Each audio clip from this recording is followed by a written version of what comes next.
Buhay mga kaibon. Yan, usapang ibunan naman tayo dito sa ating video. Yan, usapang ibunan at may kasamang kaalaman. Yan. Bago nga natin umpisahan yung ating content ngayon, kung bago nga kayo dito sa aking channel, ang MBA Lope and Aviary, please like, share, subscribe at don't forget to click the notification bell para updated kayo sa mga videos na aking ina-upload. For today's video, herbal. Yan, herbal tayo. Maganda ba to sa ating mga alagang parakeets? Yan, usapang parakeets muna tayo ngayon. At ngayon, mag-ano ko ng herbal na kung safe ba ito sa kanila. Mamaya, pag-usapan natin yan pagkatapos ng introng ito.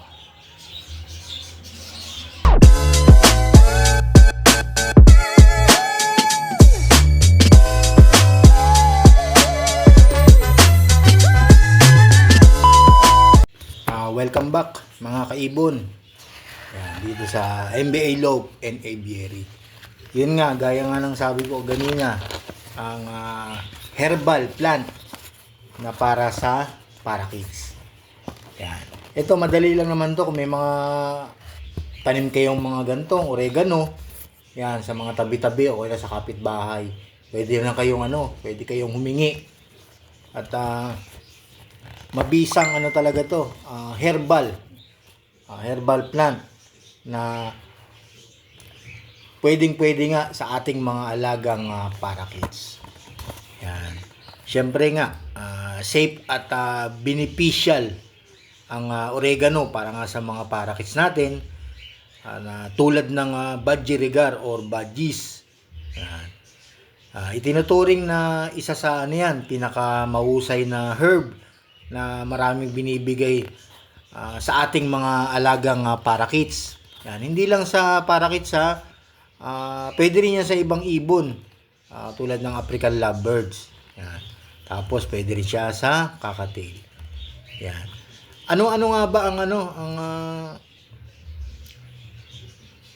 mga benepisyo nito para nga sa ating mga alagang parakeets? Siyempre, narito ang ilang dahilan kung bakit nga maganda ang oregano sa inyong alaga or sa ating mga parakeets at kung paano ito ibinibigay ng tama. Yan, doon ang pag-usapan natin kung paano nga ibinibigay ng tama sa kanila. Kasi nga, kung mali nga ang pagbibigay natin, pwedeng mapunta sa sakit. Yan. Kailangan tama yung pagbibigay natin. Siyempre, ang tanong niyan, bakit maganda ang oregano para sa ating mga parakeets? Yan. Siyempre, natural kasama sa natural antibiotic ang oregano. Nagtataglay nga ng carbacril at thymol na tumutulong labanan ang masamang bakterya at fungi sa ating mga ibon. Yan. Tapos, nakakatulong din siya sa immune booster. Yan, immune system booster na mayaman ito sa antioxidant na nagpapalakas nga ng resistensya ng ating mga ibon. Yan. Nakakatulong yan. At maganda nga sa katawan ng ng ating mga alagang parakeets. Tapos pwede rin siyang sa digestive aid.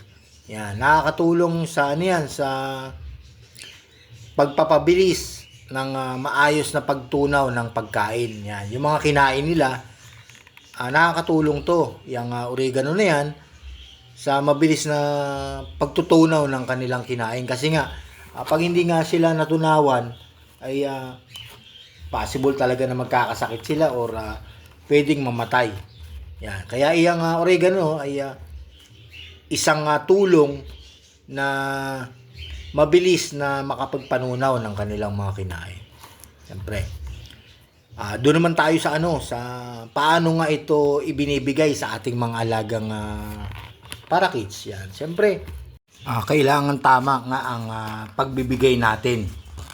sa kanila para nga hindi ito mapunta sa sa sakit or pagkamatay ng ating mga ibon.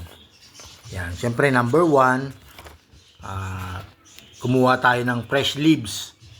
Yung pipitas lang tayo, yan, sa ating mga halaman o sa mga kapitbahay. Pipitas tayo, syempre ito yung pinakamainam nga na pwede natin ibigay, yung fresh leaf, kasi nandun yung mga katas na kailangan na makain nga ng yan, ng ating mga parakit. Siyempre bago natin ibigay yan, hugasan na lang muna natin ng mabuti ang sariwang dahon. Siyempre kung yung mga kapitbahay natin naglalagay ng mga pang pesticides, ay kailangan natin hugasan mabuti para hindi nga makain ng mga ibon natin yung mga pesticide or kung anong mga gamot na binibigay nga sa halaman. Pero dito naman sa aking bakuran, kasi nga sariling tanim ko,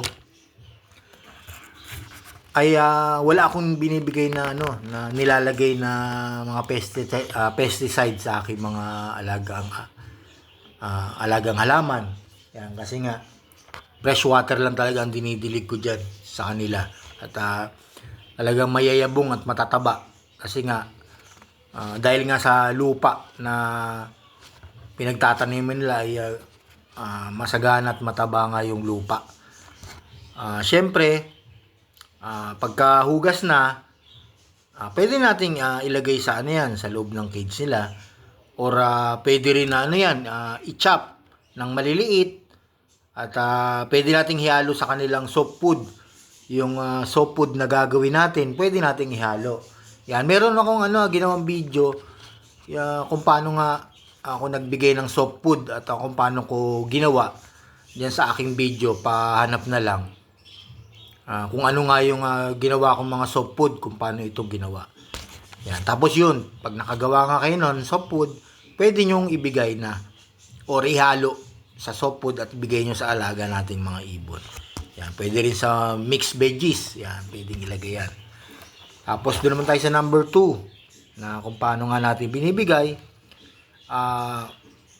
Pwede rin yung pwedeng dried oregano. Yan. Yung may nabibili naman sa mga palengke na dried oregano, or kayo na ang mag-dried kung meron kayong mga tanim. Patuyuin nyo lang sa araw, tapos dudurugin, tapos pwede nyo nang ibudbud doon sa mga seeds na binibigay natin, tulad ng canary seeds or white millet or African mix. Yan. Pwede nyo nang ibudbud yung dried oregano. Yan, dudurugin nyo lang. At yun, pangatlo, ang mainam na pagbibigay ay pwede natin gawing tea. Ang tawag dyan, oregano tea.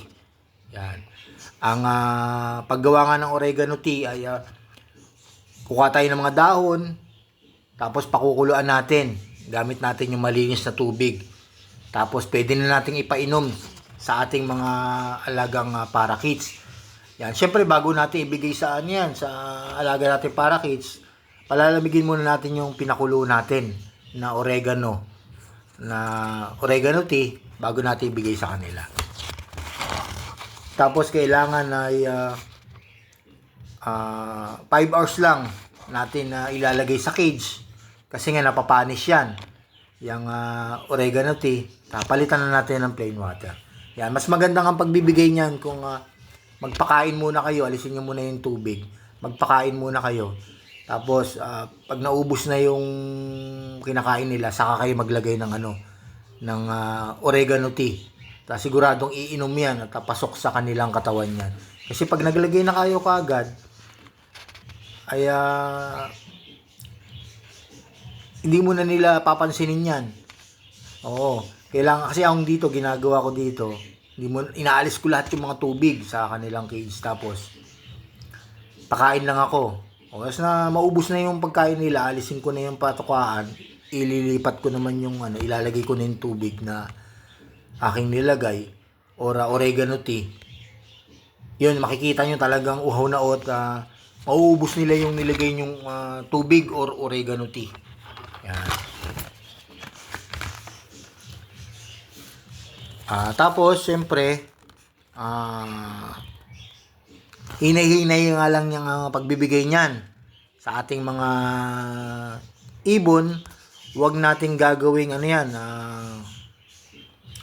primary. Huwag natin ibibigay na primary na pagkain yung oregano. At mapapasama nga sila pagka nga lagi natin binibigay yan kung lagi na yung gagawin nating primary. Siyempre, 'di ba, ang mga primary natin, yung mga seeds niyan. Mga seeds, tapos pwede sa gulay. Pero itong mga herbs na to ay kailangan ibigay lang natin sa loob ng 1 linggo, 1 or 2 beses lang. Yan ang pagbibigay niyan. Tapos gaya nga sabi ko, hindi ito pangunahing pagkain ng ating mga alagang parakeets. Gawin lang nating treats sa kanila. Yan, treats lang, mga panghimagas sa kanila para nga lahat ng mga kinain nila ng buong linggo at pinakain natin ng oregano, malilinis yung immune system or mga bituka nila. Mailalabas nila yung mga toxin na nasa loob ng katawan at makikleanse na yung kung ano man yung kung ano man yung mga bakterya or mga fungi na nandun sa katawan ay maiaalis. Kailangan sa 1 linggo, 1 beses or 2 beses ang pagbibigay natin. Yan. Para natin yan, nai-refresh natin yung katawan nila. At pumapasok na naman yung panibagong vitamina na ibinibigay natin ng mga vitamins. Yan, kasi nalinis na eh. At yung pinapakain natin ng vitamins o pinapainom, papasok talaga yan. Hindi siya kumukontra dahil sa mga bakterya. Yan. Yan, sana na meron kayong nakuhang tips sa akin sa aking ginawang video. At i-apply nyo rin sa inyong ibonan itong pagpapakain ko nga sa aking mga alagang parakeets. Yan. Huwag kayong mag-alala at safe tong oregano para sa kanila. Basta nasa tamang nasa tamang pagbibigay. Yan, gaya yung sinabi ko, huwag natin itong gawing primary or pangunahing pagkain tulad ng mga seeds. Yan, hindi siya primary. Bali ito ay isang treat lang, panghimagas na binibigay na sa loob ng 1 linggo, 1 beses or 2. Ang gamit nito ay para linisin lang yung mga kinain or mga bakterya sa loob ng katawan ng ating mga ibon. Sa buong linggo ng kanilang pagkain, lilinisin ng oregano yung mga toxin na nasa katawan. At pag nalinis na, papasukan natin ang mga vitamins na masustansya at ma-absorb ng katawan ng ating mga ibon. At yun nga, hindi sila mailalayo natin sila sa mga sakit na pwedeng tumama sa kanila. Yan. Sana nagustuhan nyo yung aking ginawang video. Yan, pa-share na lang po at pa-like at don't forget to click the notification bell para updated po kayo sa mga video na aking ina-upload na katulad nito. Yan, sa mga newbie po, panoorin nyo po at pa-share na rin sa mga kaibigan, kamag-anak, kapitbahay, yan, barkada na gustong mag-alaga ng mga ibon. Yan, at sa mga newbie na gustong matuto at nag-uumpisang mag-alaga, panoorin nyo itong mga video ko. Sana may konti rin kayong mapulot sa aking mga binibigay na idea or tips sa pag-aalaga tulad ng pag-aalaga ko dito sa aking ibonan.